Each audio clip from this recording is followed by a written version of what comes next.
Welcome to another edition of Coffee with the Goose, where we talk about things that are interesting, fascinating, and irritating. Yes, I'm the Goose. I know it's been a while, but hey, we're alive and well, alive and kicking. Good to have you back. Got another interesting show for you tonight. And first, I want to say that hope things are well with you and your family. Hope God continues to bless you with good health and happiness. And of course, we start with our medicine. Our caffeine, as you know, very strong. My coffee, just like my opinion, good Minnesota coffee. And it's good and strong like my opinion. And got some creamer in there.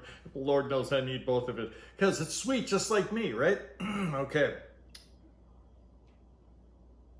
All right, we're going to talk, of course, boxing. Haven't heard anything about Manny Pacquiao recently. But I'm going to put a different twist on the show this time. And talk about the trials, the challenges of being left-handed. Of course, Manny Pacquiao is one of the greatest boxers of all time, and he is left-handed, and so am I. So I know a little bit about that. First, for those of you who are not left-handed, this is going to be a good education for you. And to those of you who are lefties, you're going to go, yep, that's right, yeah, okay. So, now, as throughout history, parents were not always nice to their left-handed kids. They figured something's wrong with them, and they forced them to be right-handed. That wasn't the case with me, thank God. But my dad kind of teased me once in a while. You're not normal like the rest of us. And I said, yeah, Dad, you're right. But I ended up getting revenge on him when I got married. My first child, left-handed. My father-in-law, left-handed. Take that, Dad. At any rate, my left-handedness, it wasn't really a struggle, but, we're a little different, I'll admit. A little more special, right? I played sports like all kids. I was a pitcher in baseball. Wasn't great, but I won my share of games. Played basketball. I still play hoops. Played in high school. Wasn't that great. I only scored one basket. And ironically, the one basket was with my right hand. So figure that out. I've also bowled my entire life. My folks owned a bowling alley for a few years. And my dad told me, well, you should be better. Nobody else is using that side of the lane. I'm like, okay, Dad. So it, we ended up working out just fine. But, as life goes on, you see little things that just kind of irritate you. For example, scissors. Yes, scissors are made for right-handers. And many other things like can openers, they're also made for right-handers. And, so lots of little things just kind of get under your nerves, but you get past them. When I was in the Army, another thing that was made specifically for right-handers was your weapons. The M16 rifle for right-handers.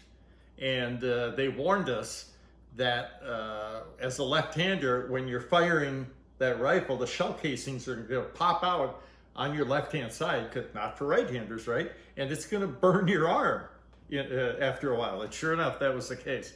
I was still expert with the M16, so, not to brag, but But there have been many great left-handers throughout history, even though we only make up about 10% of the population. A couple of the greatest baseball players ever, maybe two of the best ever, Babe Ruth and Ty Cobb, both left-handers. Ben Franklin, of course. Judy Garland, you remember the great singer and actress, Wizard of Oz, Minnesota native, she was left-handed. Michelangelo, one of the greatest painters and sculptors of all time, was a left-hander. And here's proof that maybe the first man ever was left-handed. You go to the Sistine Chapel in Vatican City in Rome, and one of the greatest paintings as part of the Sistine Chapel is the Hand of God. That's what it's called, and two hands reaching out. The human hand, arm, is left-handed. So Adam was a lefty. So there you go. These are kind of weird. There are certain things areas you'll never see left-handers. For example, many great musicians have been left-handed, like Paul McCartney, Jimi Hendrix. However, if you play the saxophone, you can't be left-handed. It's not made for left-handed people, strangely enough. Um, and if you play polo, not water polo, you know, polo, for those of you who don't know, is kind of like you're riding a horse and you're using kind of like a hockey stick or a golf club, you know. You cannot be left-handed or play left-handed in the game of polo. So, a bunch of snobs anyhow. So, that's kind of strange. And in the boxing world, of course, there have been some great left-handers. Of course, Manny Pacquiao, as I mentioned, was one of them. One of my favorites, marvelous Marvin Hagler, was a lefty. And yes, I still think he defeated Sugar Ray Leonard in that great fight years ago. Joe Calzaghe was a lefty, a great middleweight, finished his career unbeaten. I think he was 46-0 with 32 KOs, a great fighter from Wales, I believe. And one of the greatest ever, Pernell Whitaker, was a lefty. Great, what do they call boxing? The sweet science. Well, with Pernell Whitaker, it was certainly sweet. He was, had the greatest form. He was a fantastic boxer. And those are 4 examples, and there are others among the left-handed group of boxers. I could go on and on with great athletes. One that comes to mind, Mark Spitz, the great swimmer, won 7 gold medals, lefty. And Jimmy Connors and Martina Navratilova, both Hall of Fame tennis players, left-handed. So, there's don't let being left-handed hold you down, okay? But getting back to boxing, we haven't talked boxing in a while. What's the latest? Well, there really isn't much to talk about. Just to kind of update you on what's happening in the world of welterweights, which is the weight division Pacquiao belongs to. Of course, Errol Spence Jr., one of the 3 title holders left in the welterweight division, the others being Pacquiao and Terrence Crawford. Errol Spence Jr. is set to take on Danny Crawford, another former title holder.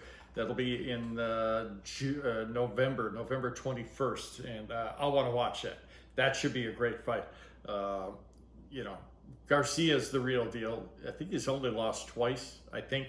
And Spence is unbeaten, and he won, even though he did something really stupid in that car crash. It remains to be seen whether he's fully recovered mentally from that, because you get tossed out of a speeding car and you get all busted up in the head. We'll see.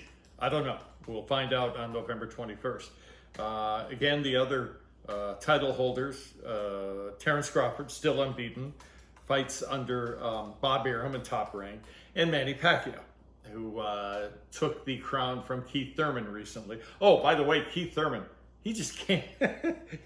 I like Keith Thurman, first of all, but he's a lot like me. He can't shut up, for better or for worse. He was the one who talked so much trash to Pacquiao and finally went over the line and said, I'll crucify him. Well, he lasted, Pacquiao knocked him down in the first 2 minutes of the fight and won easily and took his title away from him. And so now it's Pacquiao and who else? Terrence Crawford. Boxing is all about money, as you guys know. As much as we want to, and I certainly want to see Pacquiao take on Terrence Crawford, I don't know if it's going to happen because of money. Terrence Crawford, even though he's great, the Omaha native, I think he's 36-0, 27 KOs, if my memory serves me correctly. Great fighter, tough guy. Really enjoy watching him fight. Unfortunately, his resume is preventing him from stepping up and getting the big money fights like Manny Pacquiao. It's not Terrence Crawford's fault. He just has not fought anybody of significance, not really. And that's coming back to bite him. Nobody wants to, the money is just not there. So Crawford wants it. Unfortunately, not enough fight fans want it, and the promoters just don't want it because, it's all about, the Benjamins, as they say. Pacquiao, it's been said, I don't know if this is official, but his trainer, Freddie Roach, I think that was the one who said this, he's just not going to fight this year. And that's frustrating for us Pacquiao fans. He hasn't fought since July 20th of 2019, the fight against Keith Thurman. And why is Pacquiao not fighting this year? Well, it's all because of, that medical, no, can't get a big crowd together. And who wants to see a championship fight in an empty arena? Not me. That's half the excitement, is hearing the roar of the crowd, and seeing all the celebrities gather to watch the fight. It's a big, it's always a major event with Pacquiao, and it certainly would be if he took on Terrence Crawford. So who knows what's going to happen. Crawford says he really wants to fight this year. He really wants to take on Pacquiao. I don't know if it's going to happen, but that's the latest. Unfortunately, I don't really have anything new for you except, the world of being a left-hander, right? Hope you enjoyed the show. We've got more great shows coming up very soon. I'm going to talk camping very soon. We'll have a show maybe in the next couple of days where we go through all my camping gear. And very soon, my great producer Jude and I will sit down at the side of a river and build a campfire and cook some good Filipino food.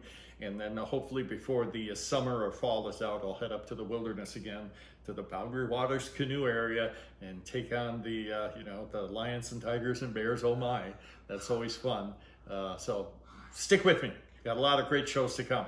Thanks again for watching Coffee with the Goose. We over the time limit there, Cammie. She's my local producer. How much time we got left there? Huh? Can you see it? Got another minute? It's 11 minutes right now. Oh, 11? Come on, Cammie. Gee. Okay. There goes your raise. Of course, you weren't making any money, but if you did a great job, I was going to double your zero total there. Thank you anyhow. Again, thanks for watching Coffee with the Goose. We'll talk to you guys again soon. Take care.